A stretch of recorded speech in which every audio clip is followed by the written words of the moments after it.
पुणे की एक सच्ची कहानी।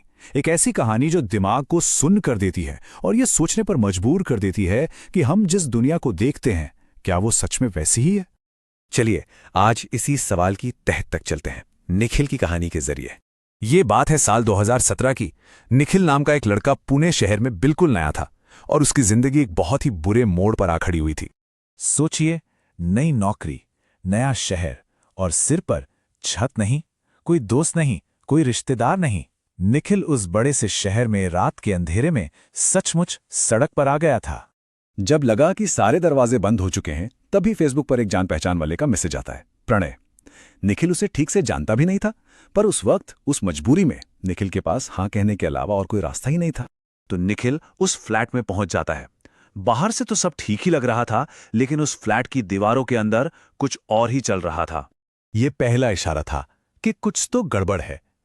बाहर का इलाका चहल पहल से भरा था, लेकिन सोसाइटी के गेट के अंदर आते ही एक अजीब सी दम घुटने वाली खामोशी सब पर हावी हो जाती थी।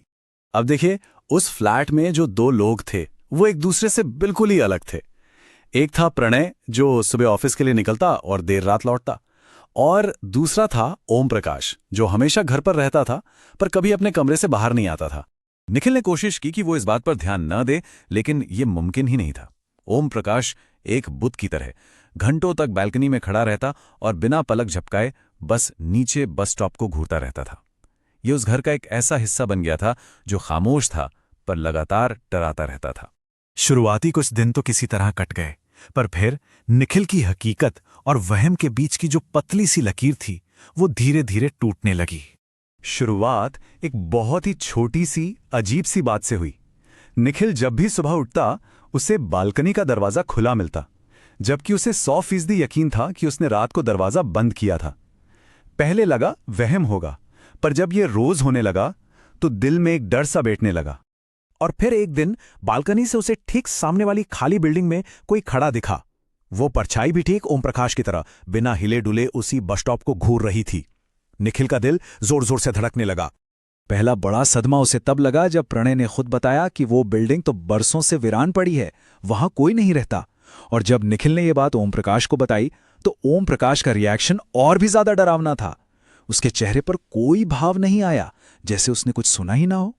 बस इसी सवाल ने निखिल की हल्की फुल्की घबराहट को असली खौफ में बदल दिया। उसे अब यकीन हो गया था कि उस घर में जो कुछ भी है वो नॉर्मल नहीं है। और फिर आई वो रात, वो आखिरी रात जब सारे वहम हकीकत बनने वाले थे। उस रात निखिल का सामना उस चीज से हुआ जो उसके दिमाग के साथ खेल रही थी। आधी रात में निखिल की नींद अचानक टूट गई।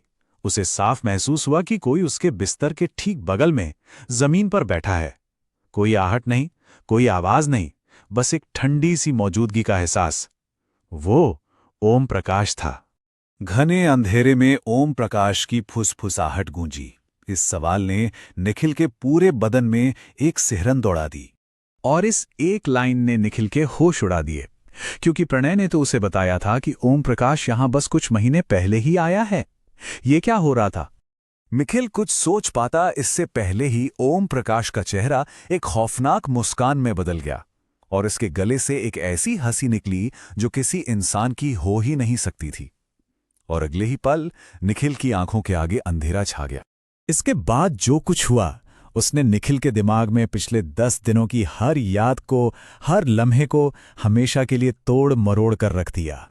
जब उसे होश आया तो वो फ्लैट के अंदर नहीं था, वो बिल्डिंग की सीढ़ियों पर पड़ा था, और उसका सारा सामान जो फ्लैट में बिखरा पड़ा था बहुत करीने से पैक होकर उसके बगल में रखा था। घबराया हुआ निखिल भागकर वॉचमैन के पास गया, लेकिन वॉचमैन ने जो कहा वो और भी ज्यादा चौंकाने वाला था। उसने कहा कि वो प्रणय को जानता है, लेकिन ओम प्रकाश नाम का कोई भी शख्स उस बिल्डिंग में कभी रहा ही नहीं। और कहानी का सबसे खौफनाक मोड़ तब आया जब कुछ हफ्तों बाद निखिल की मुलाकात असली प्रणय से हुई। प्रणय ने बताया कि वो तो पिछले कई हफ्तों से पुणे में था ही नहीं, उसका फ्लैट तो ताले में बंद था। यह अनुभव निखिल पर एक ऐसा दाग छोड़ गया जो शायद कभी नहीं मिटेगा। इसने उसकी हकीकत की परिभाषा ही बदल दी थी।